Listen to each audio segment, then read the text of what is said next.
Hola, buenas tardes a todos. Vamos a iniciar un seminario web sobre tratamiento por vía percutánea de la insuficiencia tricuspidea con reflujo cabal. Tenemos dos expositores, el licenciado Fabián Monforte y el ingeniero Guilherme Agrelli. Eh, este seminario trata de una válvula generalmente olvidada como la tricúspide, que en los últimos años ha tomado mucha más repercusión, porque bueno, se ha visto que realmente a fin y al cabo es una válvula que sí es interesante, es importante, porque en los pacientes con insuficiencia tricuspidia sintomática, con clase funcional 3 y 4, se ha convertido en un predictor independiente de mortalidad, aparte de las otras valvulopatías. Por lo tanto, bueno, se han desarrollado a nivel internacional, primero la cirugía, que la cirugía, como sabemos, es una cirugía factible, se puede realizar bien, pero tiene una alta mortalidad, y se han desarrollado por vía percutánea ciertos dispositivos, uno de los cuales se va a presentar hoy en este seminario. Hay dispositivos de coaptación, hay dispositivos de tipo anular, hay dispositivos de tipo valvular. En este caso es un dispositivo bastante innovador, con dos válvulas a nivel de las venas cava, superior e inferior. Por lo tanto, es muy interesante el seminario de hoy. Voy a presentarles primero al licenciado Fabián Monforte. El licenciado es licenciado en bioimágenes, recibido en la Universidad de El Salvador, es coordinador para Ciprotec de medicamentos, especialista de producto en cardiología estructural. Así que Fabián, cuando quieras, él nos va a hablar de la presentación técnica de la trick valve, que es lo que hoy en día vamos a presentar. Bueno, muy buenas tardes. Muchas gracias por la presentación y por la invitación. Paso entonces a compartir pantalla y a poner mi presentación por delante. Voy a minimizar acá a los speakers. Ahí está. Bien, ¿se ve bien? Perfecto. Perfecto. Bueno, como presentó bien el doctor Giraudo, vamos a hablar justamente de trick valve. Yo voy a dar una introducción, por supuesto, y el tema troncal lo va a desarrollar el ingeniero Guillermo. Bien, trick valve, ¿dónde entra dentro de las terapias transcatéter? En un procedimiento que se denomina CAVI. Sus siglas vienen de Cabal Valve Implantation, y esto está relacionado justamente con el tratamiento heterotópico de la insuficiencia tricuspidia. CAVI no es una novedad, tiene alrededor, los primeros casos se hicieron allá por el 2007-2008, con dispositivos aórticos, es decir, dispositivos, concretamente con dispositivos balón expandible, que fueron colocados en primera instancia, en los primeros casos, sobre una sola de las cavas, y luego, viendo los resultados subóptimos o que no mejoraban radicalmente los pacientes, se comenzó a hacer justamente a nivel de las dos cavas. Pero, como dije entonces, no son dispositivos dedicados específicamente para las venas cavas. Bueno, trick valve es el primer sistema justamente dedicado a ello. Un poquito en cuanto a la empresa, ¿sí?, que arriba en Argentina mediante convenio con Ciprotec. Production Feature tiene su base, su nacimiento en Austria, sus bases comerciales en Alemania y España, su centro de entrenamiento global en Portugal, y en Brasil se manufactura todo lo que es el pericardio bovino. Tuve la oportunidad de visitar la fábrica, realmente con muchísimo detalle tecnológico, y también es un centro de distribución para todo lo que es Latinoamérica.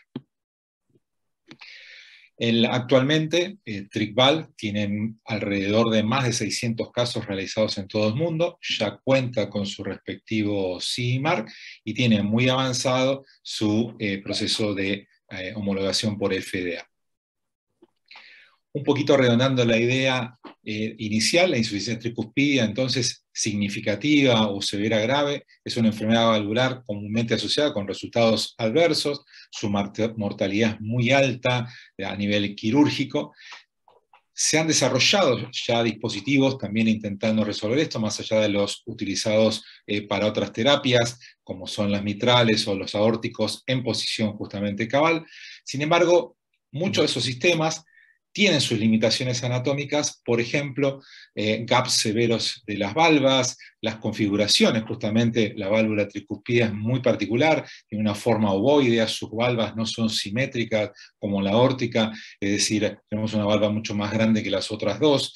El tamaño de los anillos, que eso tiene una limitante con respecto a estos dispositivos no dedicados, como son los aórticos y los mitrales, y por supuesto, todo lo que tiene que ver con el diagnóstico y la precisión a la hora de establecer una correcta estrategia de tratamiento que va de la mano cada vez más ligado, como son las imágenes en todas sus modalidades. ¿Qué es lo que propone entonces el sistema transcatéter bicaval de TrickVal? Bueno, ante todo una seguridad y eficacia por el sistema sencillo y fácil que es de operar. Ahora lo vamos a ver en una animación. También el territorio vascular en el cual vamos a trabajar es mucho más amigable que el corazón izquierdo y a nivel arterial. Y el concepto entonces de válvulas autoexpandibles que van a ser implantadas tanto en la vena cava superior como en la vena cava inferior. ¿Cuál es el objetivo? Suprimir ese reflujo cabal, que lo que van a producir es una reducción considerable y notoria de la congestión tanto de cuello, de miembros superiores, como fundamentalmente a nivel hepático y a nivel abdominal y por supuesto en miembros inferiores, justamente por evitar ese reflujo y con eso ir reduciendo las enormes dosis de diurético que tienen estos pacientes. Claramente va a mejorar altamente la calidad de vida de estos pacientes y de la mano de la reducción también considerable de sus síntomas. Acá vemos los dos dispositivos identificados, cuál es el que va en la vena cava superior y en la vena cava inferior, totalmente diferentes en cuanto a su estructura, pero muy similares en cuanto a su conformación general. Un esqueleto de nitinol con una, digamos, pollera que va a servir justamente de sellado. El material biológico de sus valvas, como dije, es de pericardio bovino.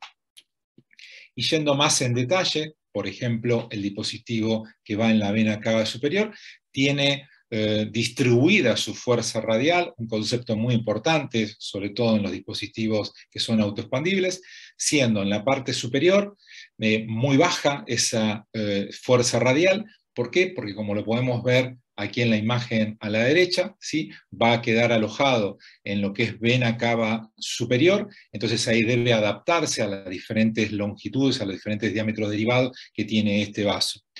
A nivel medio, que es donde se encuentra lo que sería su panza, bien notoria, es su lugar de fijación. Este dispositivo se fija a través de este formato, que debe quedar inmediatamente por arriba de la vena de la vena pulmonar, que es la que vemos justamente en este esquema pasando por detrás. De hecho, ese va a ser nuestro marcador radiológico al momento del implante. Y donde necesitamos que mantenga su forma circular funcionalmente hablando, es a nivel de su porción inferior, que es donde están alojadas las tres valvas del dispositivo de la vena cava superior. En la vena cava inferior tiene justamente esa misma fuerza radial alta en la parte superior. Acá podemos observar las tres valvas justamente coaptadas, y tiene digamos una longitud importante. ¿Para qué? Para que tenga mayor superficie de aposicionamiento y de fijación con las paredes de la vena cava inferior, pero no injuriándola, no provocándole daño, justamente por esa baja fuerza radial. La pollera, justamente recién descripta, lo que va a tener como objetivo es sellar, evitar cualquier tipo de leak paravalvular, pero también con una gran intención de evitar la oclusión de la vena suprahepática. Acá podemos ver los tamaños en los que viene. El dispositivo de la vena cava superior viene en 3 tamaños y el de la vena cava inferior viene en 4 tamaños. Algo muy importante: cada dispositivo, cada válvula viene premontada en su respectivo delivery, es decir, su sistema de liberación. Cada sistema de liberación tiene en su extremo uno de estos tamaños de los dispositivos. Otra característica muy significativa del sistema TrickValve es que es pericardio deshidratado. Es decir, al venir ya premontada de fábrica, es necesario y requiere una hidratación de un par de minutos previo al examen, o sea, al implante, no al examen, sino al momento de que ya tienen el acceso logrado. Eso lo que hace es reducir los tiempos de procedimiento, sobre todo en aquellos dispositivos donde hay que armarlo en el momento. Desde luego disminuyen considerablemente cualquier riesgo de contaminación de los materiales y del operador, por ende aumenta la seguridad, la durabilidad y desde luego es mucho más fácil de usar, tanto como operadores secundarios, que son los especialistas clínicos que arman los dispositivos, como los mismos operadores de sala. El sistema de liberación tiene una característica importante en todo el sistema, que es un sistema recapturable. Hasta un 75% de su deployment del dispositivo es posible recapturarlo y volver a corregir la posición. Es muy simple su uso, tiene una manivela de operación que tiene, acá pueden ver una separación, esta separación es de seguridad. En la posición inferior está trabado y no permite utilizarlo, cuando está hacia adelante ahí permite girarlo. Van a dar varios giros hasta tanto puedan ver la progresión, es decir, esto hace que no tenga una liberación rápida. Estamos acostumbrados, esto lo notamos en los ensayos, estamos acostumbrados a una liberación rápida con los dispositivos, sobre todo TAVI, y acá el concepto es totalmente diferente. Acá no nos corre el flujo, no nos corre la turbulencia, entonces queremos una liberación asegurada en el lugar deseado y necesitado. Una vez que es liberada por completo, esta manivela permite un movimiento rápido al fondo para recapturar todo el sistema sheetless, para evitar justamente contacto con cualquier sector o superficie de la pared venosa. Es decir, que no requiere ningún tipo de introductor para ingresarlo al sistema vascular. Acá podemos ver cómo funciona, ¿sí? Una animación muy didáctica, por cierto. Acceso transfemoral, como decíamos. Se comienza con el dispositivo cabal superior. Ahí podemos ver la manivela justamente. Una vez que se libera, se recaptura el sistema rápidamente, se retira,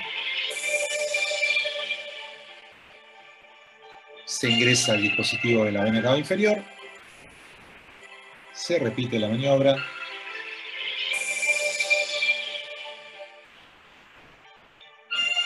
y por supuesto los dispositivos inmediatamente liberados ya son funcionantes. La técnica de implante para este dispositivo entonces propone un implante muy simple, con pocos pasos, con pocas técnicas especiales, la posibilidad de recapturar. En los primeros casos se utilizaba casi mandatoriamente eco transesofágico, hoy solamente con transtorácico es suficiente y no requerimos, como dije recién, de ningún tipo de introductor. Acá vemos en tres imágenes muy simples la técnica de implante. Se avanza con un pigtail sobre la pulmonar, que va a ser nuestra referencia anatómica, y acá vemos en esta, no sé si llegan a verlo, esta pequeña cinturita indica la parte inferior de esa panza del dispositivo superior, aproximadamente 1 centímetro de distancia de ese pigtail, y a partir de ahí se comienza la liberación del dispositivo. Y acá vemos el correspondiente control post-implante. En este caso usaron transesofágico para esta guía, pero como dije recién, no es necesario, con un pigtail que nos contraste la vena suprahepática.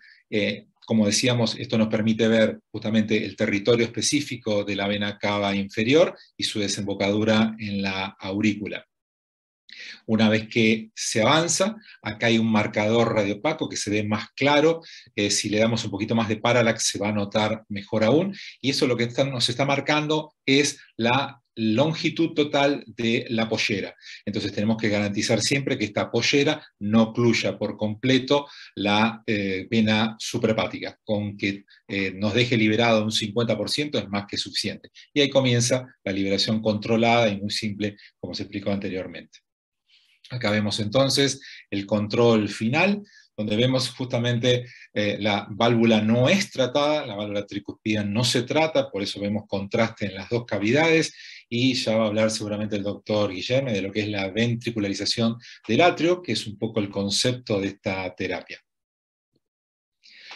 Al igual que los criterios de inclusión, también los va a desarrollar el ingeniero Guillermo, así que yo no voy a profundizar, quiero solamente hacer un hincapié, un pequeño comentario sobre lo anatómico, que va de la mano de ser compatible anatómicamente con los tamaños, con las longitudes que requiere el dispositivo, y para eso es necesario hacer una tomografía cardíaca con protocolo CAVI. Eso es lo que van a empezar a escuchar ahora en los servicios de tomografía, por eso estamos haciendo también actividades académicas para divulgar esto. Es bastante similar al protocolo de TAVI, pero con otros flujos de contraste, porque la idea, ¿cuál es? Justamente poder tener contraste tanto en la vena cava superior como en la vena cava inferior. Es cierto que estos pacientes ayudan, debido a su congestión hepática, a que haya mayor concentración de lo que habitualmente podemos ver, por ejemplo, para un paciente TAVI. En este caso, totalmente lavado, el contraste en las cavidades derechas no hace posible su medición. También los criterios de inclusión hemodinámicos son esenciales.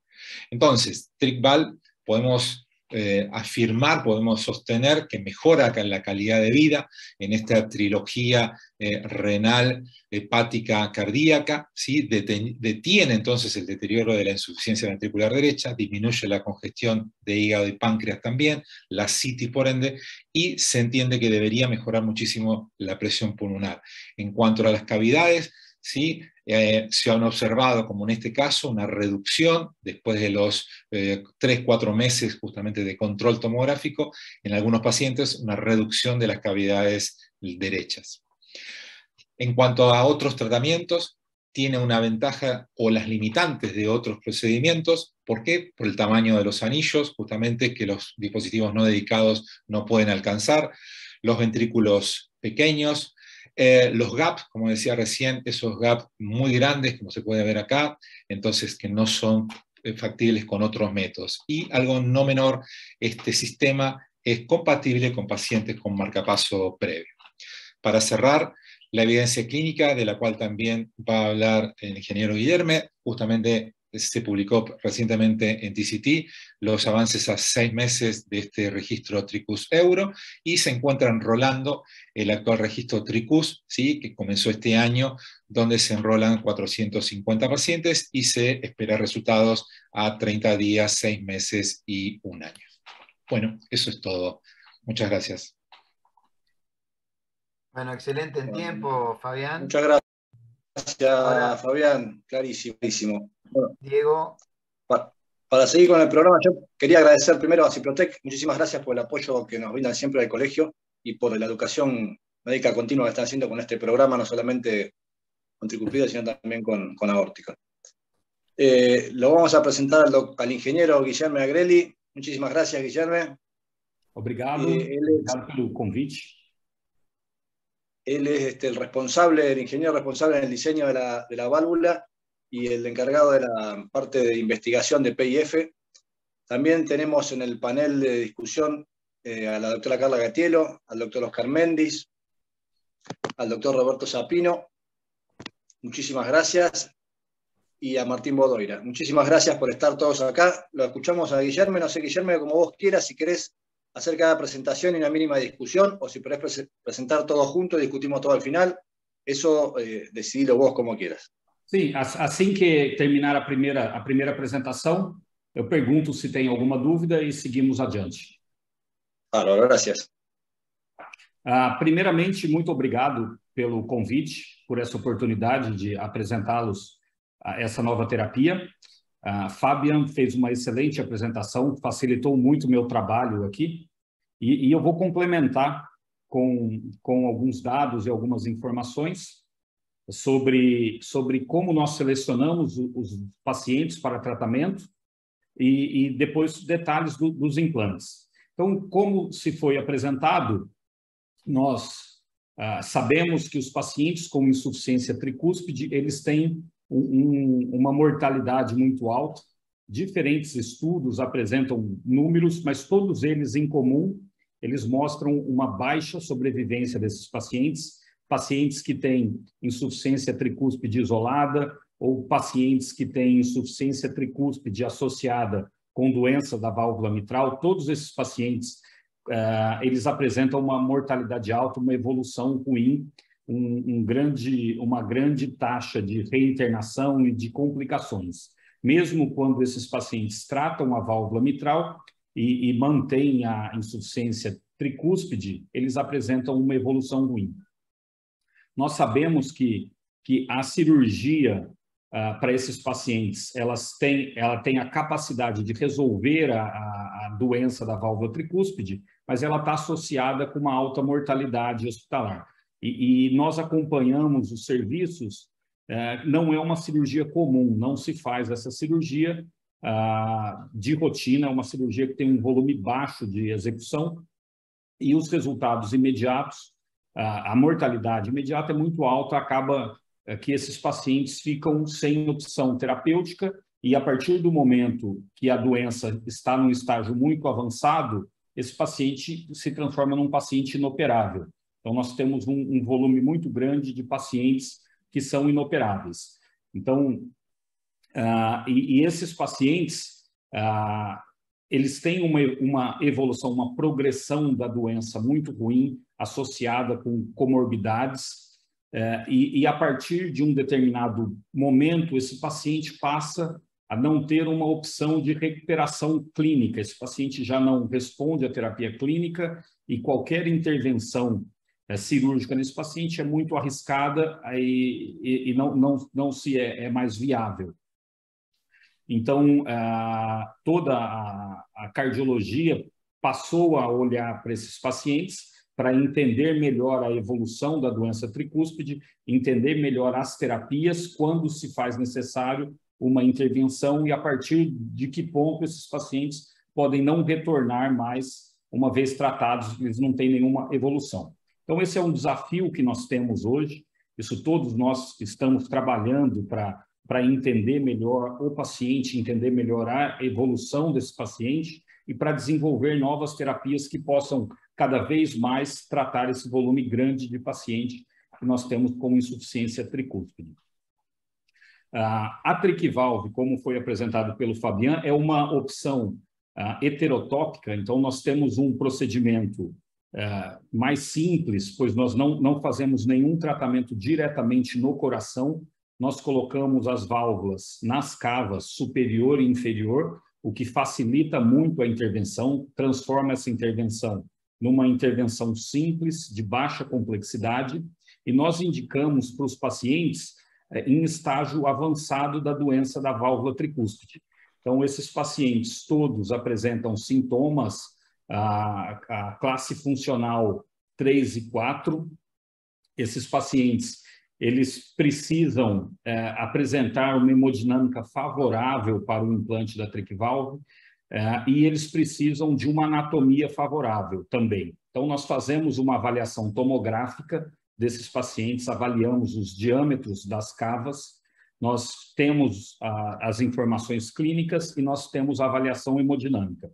Esses pacientes, eles precisam ser anticoagulados após o implante da válvula, então, essa é uma avaliação importante, os pacientes, eles serão anticoagulados por toda a vida após o implante da válvula da TricValve.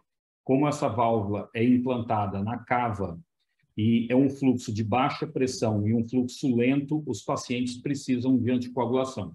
Então, pacientes que não têm a opção de anticoagulação não são adequados para o tratamento com a TricValve. Em relação aos parâmetros hemodinâmicos, nós vemos que esses parâmetros eles estão diretamente ligados com a pressão da artéria pulmonar. Nós temos um limite máximo de 65 milímetros de mercúrio pressão sistólica da artéria pulmonar.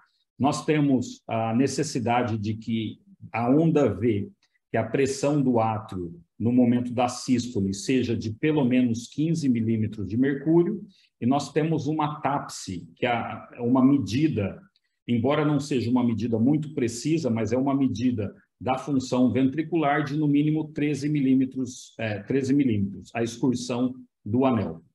E aqui nós podemos ver que é uma imagem bastante ilustrativa que mostra que para o tratamento com a TricValve, a condição da válvula tricúspide não é o mais importante. Então, nós precisamos conhecer a função ventricular do ventrículo direito, nós precisamos saber a pressão do átrio e garantir que haja um refluxo do sangue para as cavas para que a válvula se movimente, e nós precisamos de uma pressão, um limite de pressão na artéria pulmonar para garantir que haja um escape do sangue, uma vez que nós fecharemos as cavas. Então, a indicação do paciente está mais relacionada com esses critérios da pressão da artéria pulmonar, a função do ventrículo e a pressão e o refluxo para as cavas, do que propriamente a válvula tricúspide. E isso nos possibilita tratar um número muito grande de pacientes com diferentes etiologias. Então, nós temos, no nosso histórico, nesses mais de 600 casos, causas muito variadas da insuficiência tricúspide. Então, nós temos o caso mais prevalente do paciente com insuficiência secundária, o paciente que já tratou a válvula mitral, esse paciente teve uma intervenção prévia ou cirúrgica, uma troca ou um reparo da válvula mitral, não se tratou a insuficiência tricúspide, tem uma progressão ruim, médio e longo prazo, essa tricúspide. Nós temos pacientes que foram submetidos a uma ressecção dos folhetos por conta de doença oncológica, ou por conta de endocardite, se fez a remoção da válvula tricúspide nativa. Nós temos pacientes que a insuficiência tricúspide foi provocada por um cabo de marca-passo. Então, a origem da insuficiência tricúspide com o nosso dispositivo não é tão importante como esses parâmetros hemodinâmicos. Nós temos pacientes com anomalia de Ebstein, que foram tratados com TricValve, pacientes que durante um tratamento oncológico tiveram a retração dos folhetos e esses folhetos ficaram travados, nós tratamos com TricValve. Então, a origem da insuficiência tricúspide não é o mais importante quando nós avaliamos o tratamento com a TricValve. Então, esse é um fator muito importante dessa terapia. Nós avaliamos a anatomia das cavas para ver a compatibilidade com dispositivos e avaliamos esses parâmetros hemodinâmicos. Todos os pacientes sintomáticos, e hoje nós tratamos os pacientes que têm insuficiência severa e que têm sintomas de insuficiência cardíaca, falha cardíaca direita. Nós sabemos que existem muitos dispositivos em desenvolvimento e alguns já em uso clínico, em estudos, para tratamento da insuficiência tricúspide, e a TricValve, a terapia heterotópica, é mais uma dessas opções para o tratamento desses pacientes. Alguns algoritmos têm sido desenvolvidos para entender melhor qual paciente vai se beneficiar mais de cada uma das terapias, e hoje está muito claro que o paciente, numa fase mais avançada, sem nenhuma outra opção de clipe ou de anel, é o paciente que vai ser indicado para TricValve. O que nós temos também são tratamentos de pacientes que se trataram com outras tecnologias e essas tecnologias falharam. Então, nós podemos ter um implante da TricValve nesses pacientes, sem nenhuma intervenção prévia para tratar a tricúspide, ou podemos tratar pacientes que puseram clipe, que puseram anéis, essa terapia falhou, e a última opção de tratamento desses pacientes é a TricValve. Aqui podemos ver dois casos desse tipo de paciente, um paciente com um anel, um outro paciente com clips na tricúspide. Esses tratamentos falharam e, na sequência, foi utilizada a TricValve para corrigir, para recuperar esses pacientes. Então, nós temos essa opção de tratar o paciente num estágio avançado da doença e os pacientes que já foram submetidos a outras terapias e precisam de um tratamento adicional. Nós precisamos, como havia dito, da tomografia, então nós medimos toda a extensão da cava, tanto da cava superior como da cava inferior, e nós selecionamos os dispositivos. Então, esses dispositivos eles serão ancorados, fixados totalmente nas cavas. Então, as medidas das cavas e aquilo que foi mostrado sobre uma imagem com contraste em toda a cava é muito importante, porque nós planejamos a intervenção com as imagens tomográficas. Os landmarkings para liberação da válvula, eles serão obtidos dessa avaliação tomográfica. Aqui os tamanhos das válvulas, nós temos novos tamanhos em desenvolvimento, já em estudo clínico, mas esses são os tamanhos comercialmente disponíveis. Para uso compassivo, nós podemos usar os tamanhos maiores. Então, nós tratamos cavas a cava superior até 34 milímetros. Nós precisamos avaliar o comprimento para garantir que essa válvula se fixe dentro da cava. E nós também tratamos cavas inferiores de até 35 milímetros. Então, são cavas bastante distendidas, com um diâmetro bastante grande, que nós podemos tratar com esse dispositivo. Aqui eu vou mostrar alguns casos clínicos, casos reais de implante da TrickValve. Eu acho que se alguém tiver alguma dúvida, quiser algum comentário, eu acho que nós podemos fazer uma pequena interrupção agora.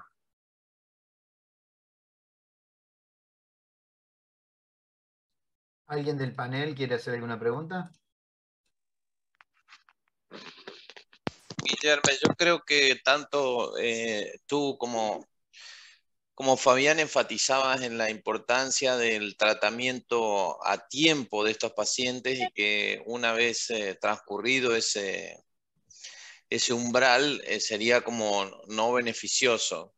Sí. Y creo que para todos nosotros que tenemos que empezar, quizás va a ser un desafío, porque probablemente hay muchos pacientes que están en nuestros hospitales o consultorios y que son pacientes que en realidad están en esa etapa precisamente, porque no había ninguna estrategia de tratamiento, entonces muchos perdieron esa oportunidad. Y yo creo que eso es muy importante tenerlo presente y poder transmitírselo a todos nuestros colegas. Lo hablábamos el otro día con Carla, que también está en el panel, para no cometer el error de caer en la tentación de tratar a esos pacientes que obviamente necesitarían algo, pero que si se los ofrecemos probablemente vamos a estar fracasando y vamos a estar haciendo fracasar nuestros propios programas, ¿no? Así que yo creo que ustedes lo dijeron bien, pero a mí me parece que es muy importante que lo tengamos todo presente y que lo podamos transmitir, sobre todo para la gente de Ciprotec que está haciendo actividades académicas, como decía Fabián, no solo con nosotros, que somos por ahí quienes vamos a implantar, sino con la gente que va a hacer mediciones, con los que van a hacer imágenes y con los cardiólogos. Así que era una reflexión más que una pregunta. Sim, eu gostaria de fazer um pequeno comentário, que essa é uma discussão recorrente dentro da empresa. Nós discutimos muito qual é o limite para o tratamento com a TrickValve. Então, nós temos limites que foram definidos nos estudos, são esses limites de TAPSE, de 13 milímetros, os limites de pressão da artéria pulmonar, os limites de onda V, mas alguns casos são muito mais desafiadores do que esse. Então, nós temos, inclusive hoje, temos uma apresentação em Vancouver que se discute exatamente esse tema. Qual o limite da TrickValve? Porque nós selecionamos nessa lista de mais de 600 casos que nós temos, casos que são realmente muito graves, pacientes muito graves, e que após o implante da TrickValve, eles tiveram uma melhoria nos sintomas. Então, nós tomamos muito cuidado nesses pacientes, não avaliar a mortalidade deles, mas sim a redução dos sintomas, a melhoria da qualidade de vida desses pacientes, mesmo que não haja um impacto ou uma melhoria significativa na expectativa de vida desses pacientes. Porque nós sabemos, por exemplo, a TAPSE, quando esse paciente tem uma função ventricular comprometida, a expectativa de melhora desse paciente não é a mesma de um paciente com uma função preservada. Mas nós observamos o alívio dos sintomas, da congestão abdominal desse paciente, dos edemas edema periférico. Então, é uma discussão que nós trazemos com a equipe, e muitas vezes nós não sabemos a resposta de qual vai ser o impacto na sobrevivência, mas nós esperamos que esse paciente tenha uma melhoria na qualidade de vida, uma redução na taxa de rehospitalização, que muitas vezes isso é muito significativo. É uma opção que nós trazemos para esses pacientes,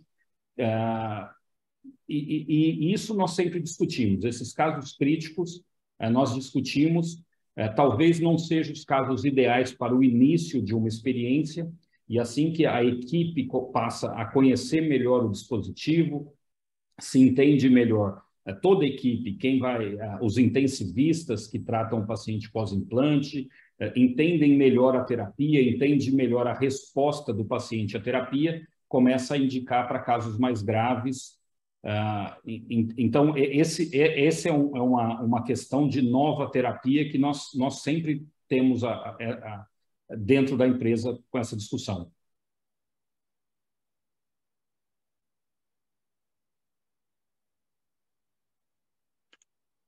Bárbaro.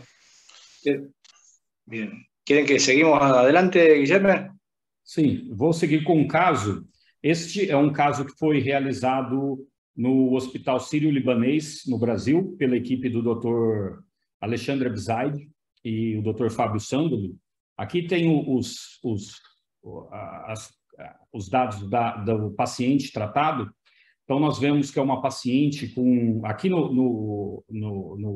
no quadro pequeno, nós vemos a equipe. Nós tínhamos dois convidados, o Dr. Amati e o Dr. Grubi, participaram da gravação desse caso, que foi realizado em 2021. Então, é uma paciente já com histórico de reparo, de válvula mitral, depois implante de marca-passo. A paciente com esse quadro de doença renal, fibrilação atrial, que é uma condição muito comum nesses pacientes, por conta da dilatação que nós temos no átrio. Então, nós vemos que é muito comum esses pacientes terem fibrilação atrial e sintomática. Então, essa paciente foi escolhida, a gente discutiu o tratamento da paciente e procurou tratar essa paciente num momento que ela estava recuperada de uma crise congestiva. Então, a paciente apresentava recorrente reinternação. Então, foi feita uma medicação com diurético, uma medicação bastante agressiva para conseguir tirar essa paciente de uma crise congestiva e a gente conseguir tratar a paciente. A gente vê que, de acordo com os scores, essa paciente tinha um alto risco cirúrgico e decidiu-se tratar com a TricValve. Aqui alguns parâmetros de eco dessa paciente. A gente vê que as câmeras são bastante dilatadas, a gente vê câmeras bastante grandes. A paciente tinha uma função ventricular preservada, isso é uma informação muito importante. Nós, quando vemos essas funções preservadas, nós esperamos uma recuperação muito rápida e uma melhoria bastante significativa desses pacientes. Então, a paciente com um eletrodo de marca-passo que colaborava com o aumento desse vazamento. Então, esse era o quadro esse é o quadro que nós temos para esse caso. Aqui, as medidas que foram realizadas, como havia comentado anteriormente, com a tomografia. Então, os pontos mais importantes para a seleção das válvulas é o nível da artéria pulmonar na cava superior e a transição do átrio para a cava inferior para o dispositivo inferior. Então, esses são os dois pontos mais importantes que nós usamos para a escolha do dispositivo. Aqui nós vemos que foi as medidas. Então, nós escolhemos para a cava superior a válvula de tamanho maior. Nós tínhamos encontrado 31 milímetros de diâmetro e escolhemos a válvula 29. Então, nós vemos que essa válvula 29 tem o seu maior diâmetro de 40 milímetros, então a gente vai ter um oversize bastante significativo nessa região, que é o limite do revestimento da saia da válvula superior. E depois nós temos aqui a escolha da válvula inferior, Aqui vemos o comprimento, nós medimos o comprimento.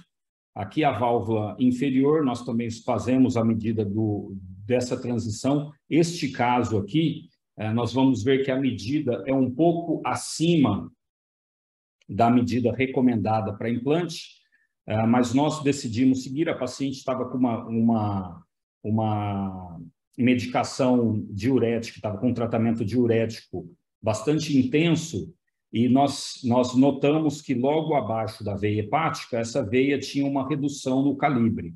Então, nós nos sentimos confortáveis para a gente seguir com o implante dessa válvula 35, e a gente pode observar que o dispositivo 35 ele tem o máximo do seu diâmetro 38, o que nos daria um oversize 0, e como é um implante num sistema de baixa pressão, nós não nos preocupamos com vazamento para valvar, mesmo num caso de oversize 0.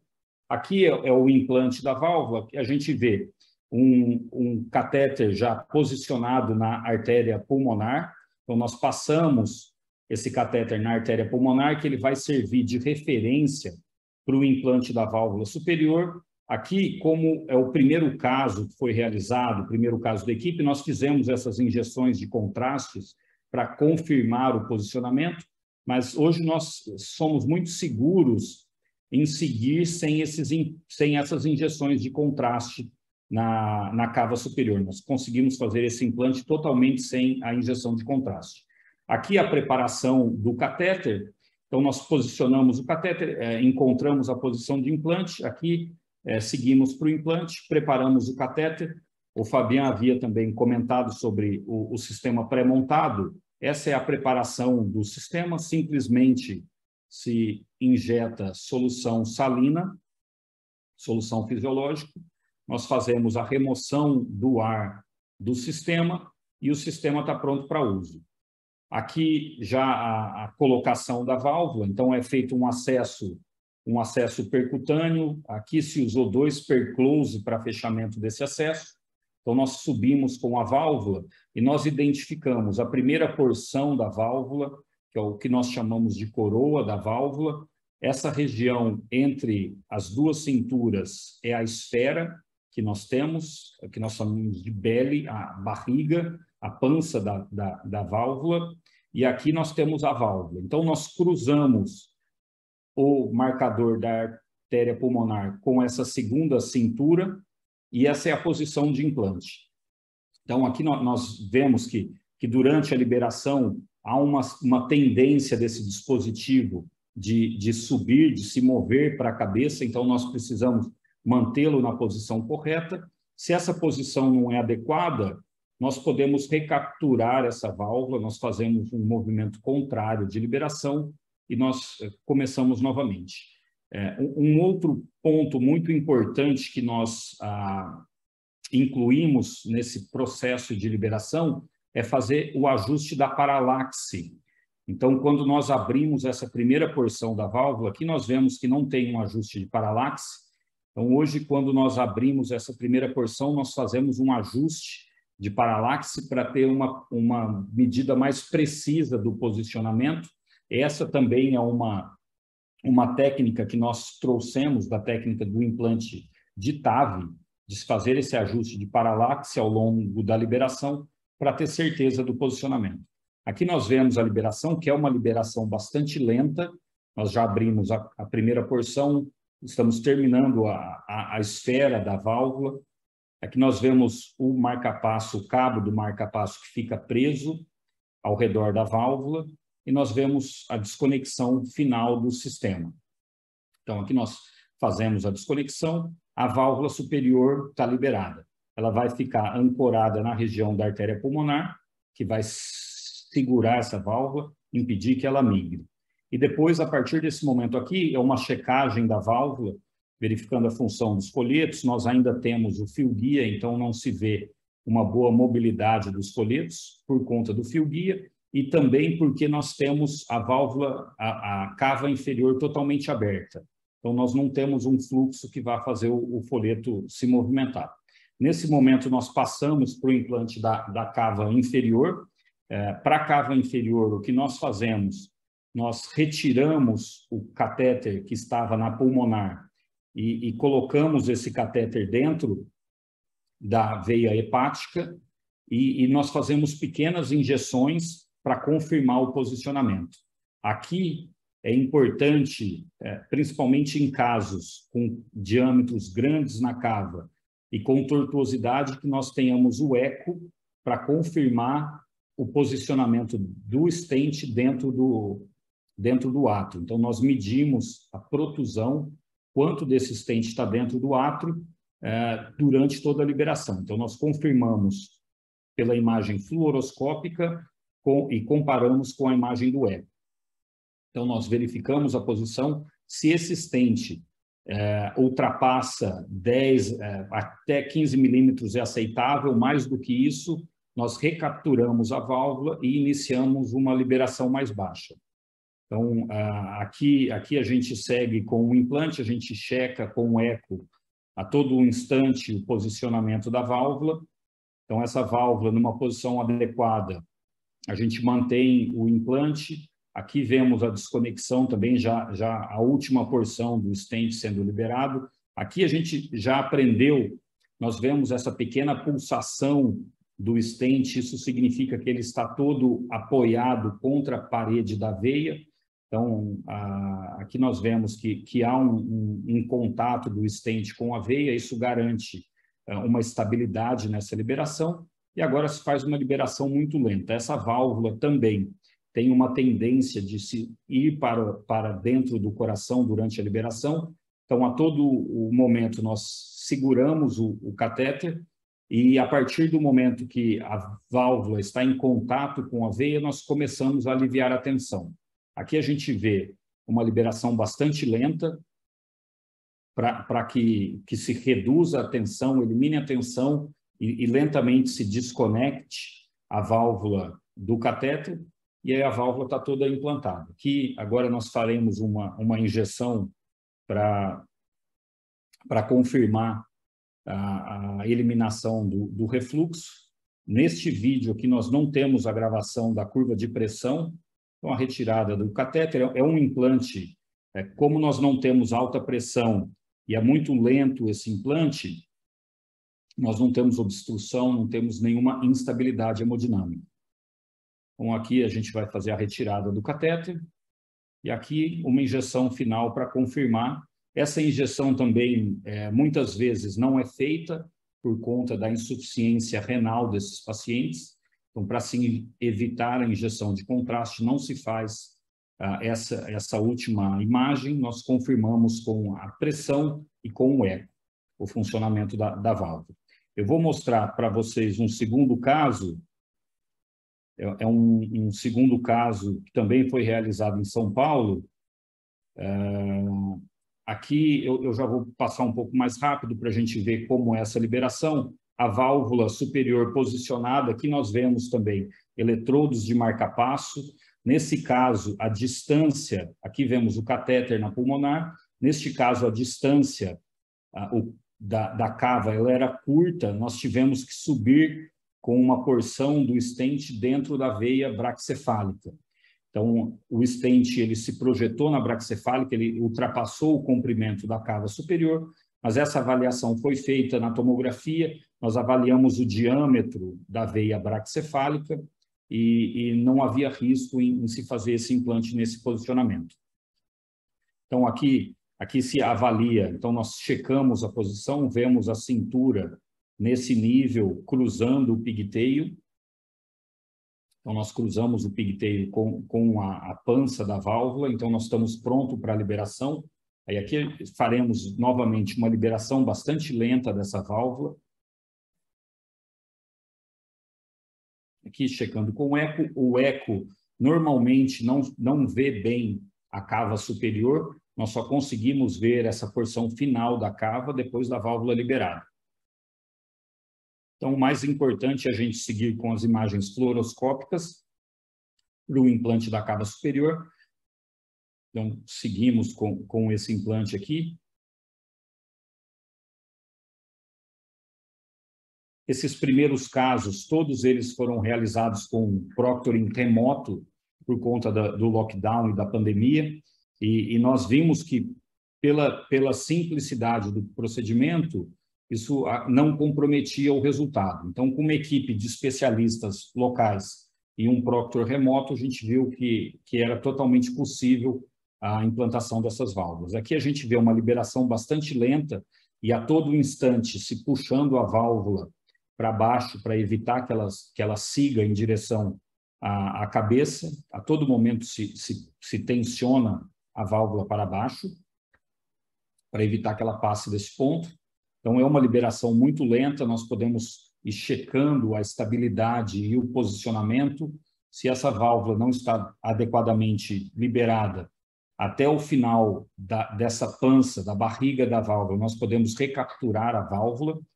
Então, é um procedimento bastante tranquilo. Então, nós não temos instabilidade por conta dessa liberação.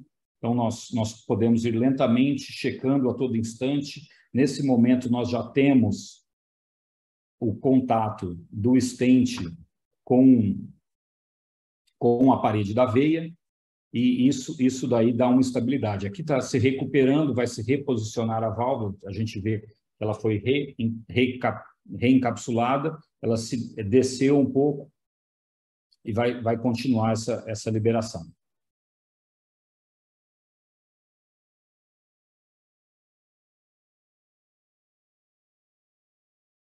Aí seguimos com a liberação. É uma manobra bastante simples, a rotação do manípulo, lentamente se faz a liberação. Isso nós vimos que esse dispositivo, ele foi desenvolvido para que se faça uma liberação lenta. Então, não é fácil fazer essa liberação muito rápida da válvula. Então, ele dá pequenas voltas para conseguir essa liberação lenta, bastante estável da válvula. Então, aqui a gente vê agora a válvula sendo desconectada. A gente vê que não teve nenhuma interferência com o marca-passo. Então, lentamente, a gente vai chegando nesse momento final para fazer a liberação.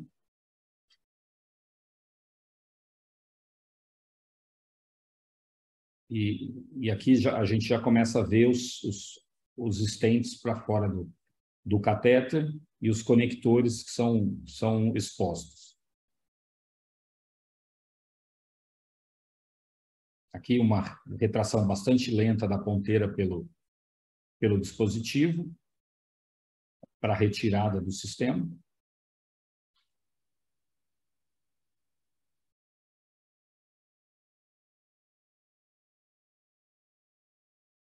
E aí, depois desse momento, passamos para o implante da válvula inferior.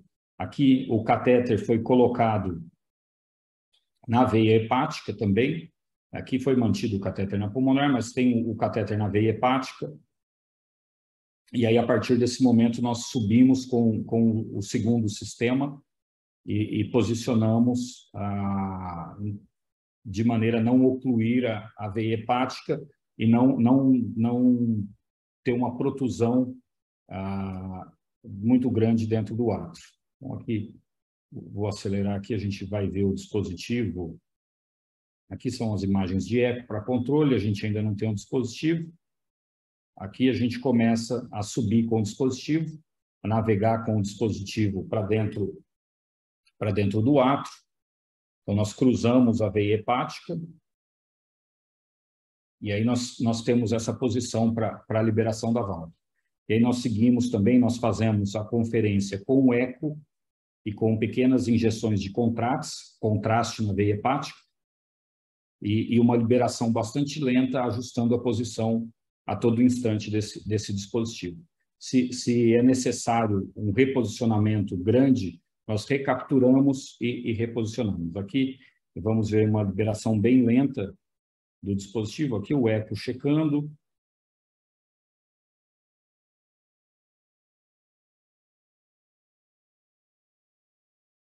Nesses casos, nós encontramos marcadores anatômicos. Então, nós identificamos esses marcadores anatômicos. Aqui, a partir do momento que o stent ele é exposto, nós começamos a verificar a posição do stent no eco. Então, nós vemos as extremidades do stent no eco, e aí a gente mede e ajusta essa posição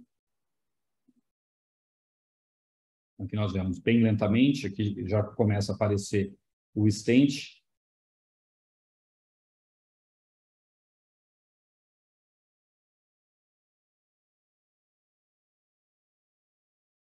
E temos a liberação da válvula.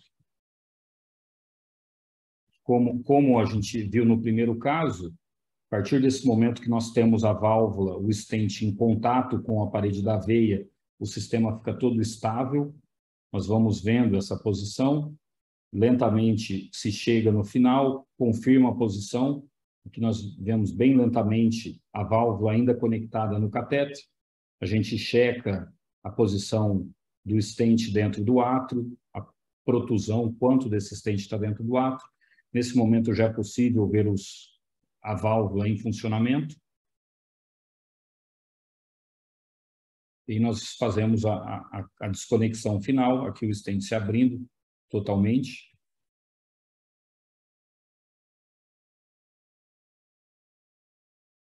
E aí a retirada do sistema, que mais uma vez faz as medidas com eco, a checagem com injeção de contraste, para verificação e a confirmação do sucesso do procedimento. Eu queria mostrar mais passando pelos implantes. Essa é a curva de pressão que nós observamos. Isso daqui é um pullback do catéter, é uma pressão da cava do átrio direito, e esse catéter é retraído para a veia cava inferior. Então, nós vemos aqui uma grande redução na pressão da cava inferior em relação ao átrio, e isso nós consideramos o sucesso do procedimento. Esse é um caso que foi realizado essa semana, nós fizemos esse caso na segunda-feira, e nós obtivemos essa curva, e é o que é esperado no final de cada um dos implantes que nós fazemos. Eu poderia parar nesse momento, antes de falar dos resultados clínicos, se tiverem alguma dúvida, algum comentário. Creo que lo podemos dejar para el último porque estamos un poquito pasado de tiempos. Sí. Y podemos seguir con el próximo, Sí. la próxima posición. Sim, já sigo. Aqui já havia sido falado sobre o que é a regurgitação tricúspide, as dificuldades e onde nos encontramos hoje. O conceito da trick valve, que é reduzir, eliminar o fluxo retrógrado para as cavas e, com isso, aumentar a qualidade de vida e reduzir os sintomas dos pacientes. E esses dados do nosso estudo foi publicado, esse trabalho no JAC, foi publicado em maio esse ano. Nós logo teremos o acompanhamento e evolução de 1 ano dos pacientes, incluindo os achados tomográficos e ênfase nas cavidades. Então, esse é o desenho do estudo. Foi um estudo com um endpoint primário para avaliar os sintomas e melhoria da qualidade de vida dos pacientes. Aqui o desenho de como foi feito. Então, um follow-up de 3 meses hemodinâmico e o estudo com eco de 6 meses dos pacientes. As características desses pacientes nós vemos que são pacientes bastante graves. Aqui nós vemos que 94% dos pacientes já tinham fibrilação atrial, esses pacientes já eram anticoagulados, 23% dos pacientes com marca-passo e um número bastante significativo dos pacientes com cirurgias valvulares prévias, sendo que desses pacientes, 34% eles tinham cirurgia na válvula mitral, que é o que nós observamos hoje nos pacientes de mundo real. O mais prevalente é o paciente que já teve um tratamento prévio da válvula mitral. Nós vemos que esses pacientes, eles apresentavam no momento do screening inicial a regurgitação backflow hepático, o fluxo retrógrado na veia hepática, então, e as cavidades bastante dilatadas. Então, foi implantado, esse dispositivo não tinha nenhuma restrição em relação à presença de marca-passo, nem às características anatômicas da válvula ou do anel. Então, nós pudemos tratar pacientes com anéis valvares realmente muito grandes.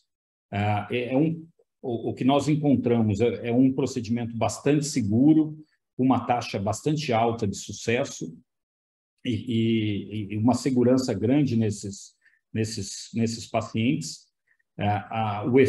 O evento adverso mais comum após o implante da válvula é a presença de dor no ombro e eventos relacionados com o uso de anticoagulante. Então, são os eventos adversos mais comuns, mas sendo que a dor no ombro é a mais prevalente, aproximadamente 30% dos pacientes apresentam essa dor no ombro, mas essa dor, a maior parte dos casos, se resolve em até uma semana. Nós tivemos todos os casos resolvidos a partir de 30 dias. E dos resultados dos implantes, nós observamos que esses pacientes tiveram uma melhoria significativa nos sintomas.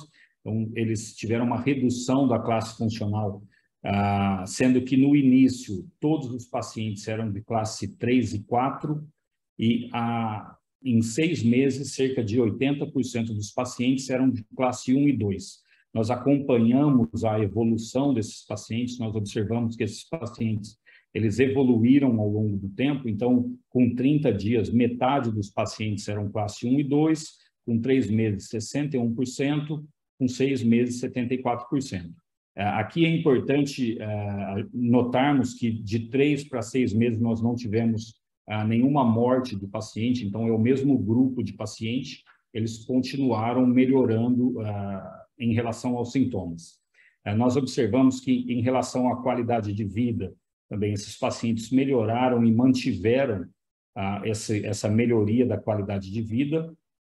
Esses pacientes mantiveram essa melhoria, e o que nós não observamos estatisticamente de maneira significativa foi uma melhoria no teste de 6 Minutes Walking Test, o teste de caminhada de 6 minutos, e nesse estudo nós não observamos. Num estudo prévio, nós havíamos observado um incremento bastante grande, que nós acreditamos que, neste caso, esteve relacionado com um lockdown. A maior parte desses pacientes são da Espanha, de um período que houve lockdown, uma quarentena severa, e esses pacientes eles tiveram dificuldade de monitoramento e de participar de programas de reabilitação pós-implante. Então, isso possivelmente explica essa pequena melhoria no teste de caminhada, mas os outros parâmetros que nós observamos, eles tiveram uma melhoria significativa, bastante significativa para esses pacientes. Aqui mais dados ecocardiográficos dos pacientes. Então, nós observamos que esses pacientes, que é uma dúvida muito frequente que nós temos, que é o que acontece com a câmara cardíaca desses pacientes, principalmente o átrio direito. Então, nós não observamos uma dilatação, nós observamos um leve incremento na pressão desse átrio. Nós temos a ventricularização do átrio, mas nós não observamos a dilatação desse átrio. Nós temos uma diminuição bastante grande no refluxo para a veia hepática. Nós não eliminamos completamente em todos os pacientes, mas nós temos uma redução da pressão da veia hepática. Mesmo com um pequeno leak residual, nós mantivemos a redução da pressão, e isso manteve as melhorias desses pacientes. E nós observamos, que é um achado interessante, uma melhoria na regurgitação tricúspide desses pacientes. Embora a função da válvula não seja importante para o nosso tratamento, foi um achado que esses pacientes eles tiveram uma redução no nível de regurgitação da válvula tricúspide. Então, de uma maneira resumida, nós mostramos que esse dispositivo ele é um dispositivo com alto sucesso para a utilização, é um dispositivo seguro e que apresenta melhorias significativas para o paciente em qualidade de vida e redução dos sintomas. Nós não temos mortes relacionadas com o dispositivo, e isso se traduz a que a TricValve é um dispositivo interessante para ser considerado como uma opção para esses pacientes com insuficiência tricúspide. É isso, obrigado. Muchas gracias, Guillermo. Estaba la doctora Gatielo. Carla, vos tenías la mano levantada. Sí, gracias, Guillermo, por la charla. Nosotros vimos en los casos que hicimos en animales que la verdad que es muy simple el implante, es entender el parallax y esos marcadores del píctel en la suprahepática y en la pulmonar derecha, con lo cual prácticamente no hay que hacer inyección de contraste. Ahora, en los grupos que ya han iniciado los implantes, ¿sí? Porque el paciente es muy grave en sí, el hecho de descomplejizar el procedimiento, hacerlo con transtorácico, hacerlo con pseudoanalgesia, ¿cómo es la tolerancia de estos pacientes? Porque el implante sí es muy lento, sí, es muy seguro, pero es muy lento, como ese handle que te decíamos que hay que hacer mucha vuelta para empezar a ver algún movimiento de Florin en el dispositivo. Eso es bien tolerado con pseudoanalgesia y se ve bien con transtorácico todo lo que necesitamos ver, o recomendás iniciar con transesofágico, anestesia general, etcétera? Embora a liberação seja muito lenta, o procedimento, pela simplicidade, ele acaba sendo um procedimento curto. Então, nós temos visto esses implantes sem anestesia geral em aproximadamente 30 minutos, todo o procedimento. Em relação à experiência inicial, depende muito da experiência das equipes. Então, equipes que já fazem implantes de TAV ou de outras terapias com paciente sedado, que já faz TAV com eco transtorácico, nós não vemos nenhuma dificuldade em se iniciar com esses procedimentos. Quando a equipe não tem uma experiência com tratamentos de doenças estruturais, quando não tem um volume que a equipe não tem essa experiência, nós sugerimos começar com eco transesofágico, com o paciente em anestesia geral, para que se possa fazer esse procedimento realmente muito lento, que se possa discutir passo a passo o implante. Mas com equipes com experiência prévia em outros procedimentos, que são procedimentos mais complexos, nós não vemos essa necessidade de se começar com anestesia geral e com eco transesofágico. O eco transtorácico, ele vê bem a cava inferior, a gente consegue ver bem essa protusão. Algumas vezes tem algum incômodo por conta da janela, então se precisa, às vezes, fazer muita força com o probe no paciente, mas é totalmente possível. O que nós tivemos já também alguns casos sem o uso de eco. Então, casos em que a anatomia era favorável, que nós identificamos bons marcadores em relação na hora do implante, nós seguimos sem o uso do eco. Só fizemos o eco na noite do implante para confirmar o tratamento. Carla, ¿podés decir la verdad? Que dijimos que el handle estaba mal hecho hasta que nos dijeron que estaba hecho así para la gente ansiosa como vos y yo y lo hiciéramos lento. Ansiosa, como vos y yo, que sí, era eso.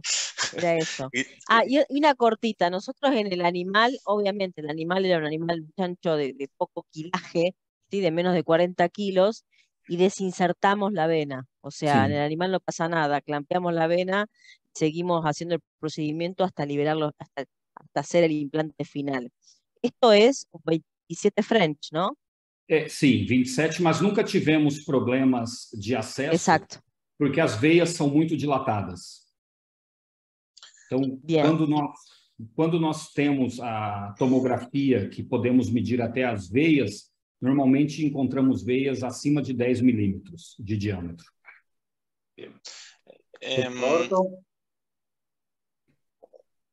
Una pregunta corta, que el otro día te la hicimos, pero creo que es importante hacerla en público. ¿Qué pasa con el paciente que tiene un foramen oval permeable? Se identificamos antes do implante, nós tratamos antes. O que nós vimos em pacientes que implantaram MitraClip, antes do implante da triquivalve, nós vimos, após o implante da triquivalve, uma reversão do fluxo. Nós vimos um fluxo direito e esquerdo, e aí precisa ser fechado. Pacientes que nós havíamos identificado o shunt antes, mesmo que não fosse direito ou esquerdo, foi fechado. Nós temos um caso aqui do Brasil que havia sido implantado o MitraClip cerca de 3 semanas antes. 3 ou 4 semanas antes, não havia fluxo, não havia uma comunicação patente. Depois do implante da triquivalve, nós observamos o fluxo e se fechou. Perfeito. E o acesso pela válvula ele é possível. Como a válvula tem um grande diâmetro, é possível cruzar a válvula para fazer esse acesso para o fechamento do forame oval. A mesma coisa se fosse preciso fechar o apêndice atrial, poderia-se cruzar a válvula para fazer esse fechamento. A triquivalve inferior não impossibilita tratamentos transeptais. Roberto. Bueno, primero agradecer al CAS y a Ciprotec por la invitación. Parte de la pregunta creo que la formuló Carla. Yo quería preguntarle a Guillermo, ahí ha mostrado una diapositiva que casi hay un 20% de complicaciones de sangrado en el acceso y demás. Que es un poco, esto me remedra cuando uno empezaba a hacer la study sin introductor, ¿no? Hace muchos años atrás. Quería preguntarle al ingeniero eventualmente cómo manejan ese tipo de acceso como para evitar las complicaciones mayores que medianamente todos conocemos, porque aparte nos movemos a un terreno de vena que, como decía Carla, con 27 French, lo que nosotros hacemos en vena no es habitual. Sí, el comportamiento arterial es distinto, ¿no? Pero podemos solucionar eventualmente con stent forrado o lo que fuere. O acesso ele é feito com 2 perclose.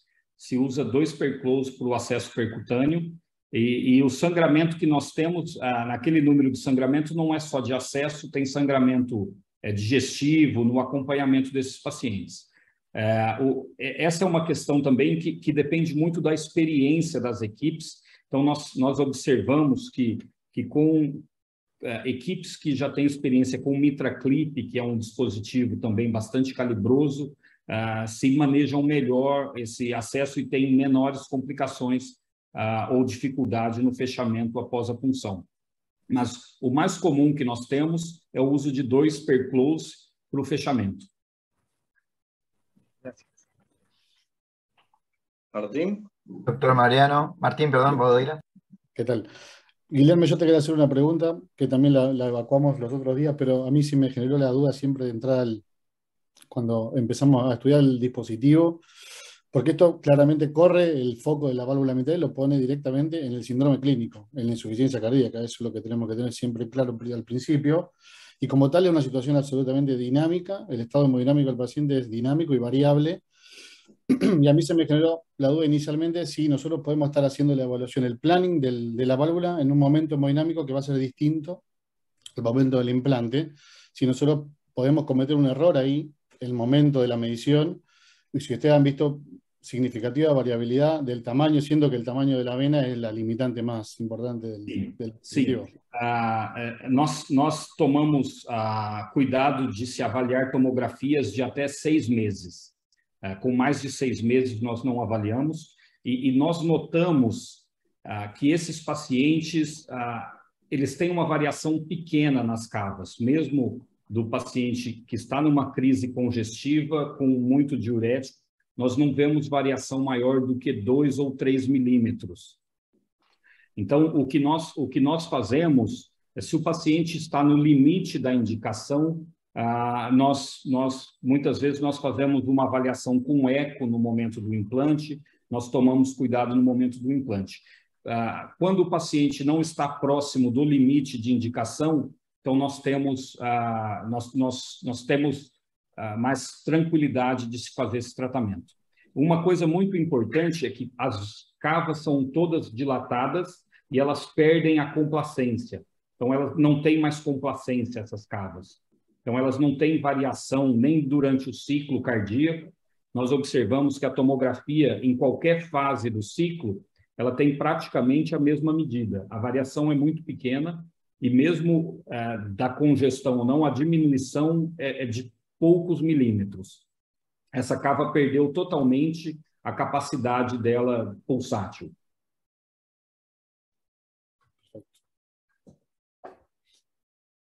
¿Algún otro comentario, pregunta? Sí, con eso mismo, del estado hemodinámico del paciente cuando uno lo evalúa. O sea, ¿cuál sería nuestro límite máximo de decir, bueno, esto es demasiado grande, esta cava como para poder anclar un dispositivo TrickVal? Sim, Tanto de la superior como de la inferior. Na superior, com o novo tamanho que temos agora, podemos tratar até 40 milímetros de diâmetro no nível da artéria pulmonar. 40 milímetros. Na cava inferior, nós podemos ir até 45, com esses novos dispositivos que estão em estudo clínico. Até 45 milímetros. São cavas gigantescas. Exacto, gigantes. Y ya me comenta lo que nos dijiste el otro día, porque nosotros venimos del lado aórtico y de posdilatar y de darle con balones para mejorar la posición. O sea, eso es todo distinto en este lado. O sea, Sí. uno no puede llegar a afrontar esse borde posdilatando, porque pode romper as cavas, não é assim? Sim, sim. É muito comum que nós vejamos a cava inferior elíptica, porque nós temos o átrio muito dilatado e esse átrio ele dilata e faz um movimento com a cava e essa cava ela fica num formato elíptico. E quando implantamos a válvula, nós observamos a válvula, ela fica nesse formato elíptico, às vezes com um pequeno vazamento. Mas há o risco de se dilatar e romper a cava, por conta dessa dilatação muito rápida de alta pressão. E isso havia sido observado com os implantes de válvulas expansíveis por balão. Então, alguns estudos foram cancelados justamente pelo risco de ruptura da cava no momento dessa expansão. Então nós deixamos esse stent de nitinol abrir completamente, acompanhamos com eco, ver se há necessidade de uma possível reintervenção, mas normalmente esses pacientes eles mantêm esse gradiente de pressão, a diminuição da pressão, mesmo que tenha um pequeno leak paravalvar. Bien. Una cortita última. Vi que los casos que mostraste recién tenían marcapaso que pasa por el costado. ¿Han hecho algún estudio de fatiga de material? ¿Eso interfiere en algo? Não tem nenhuma interferência.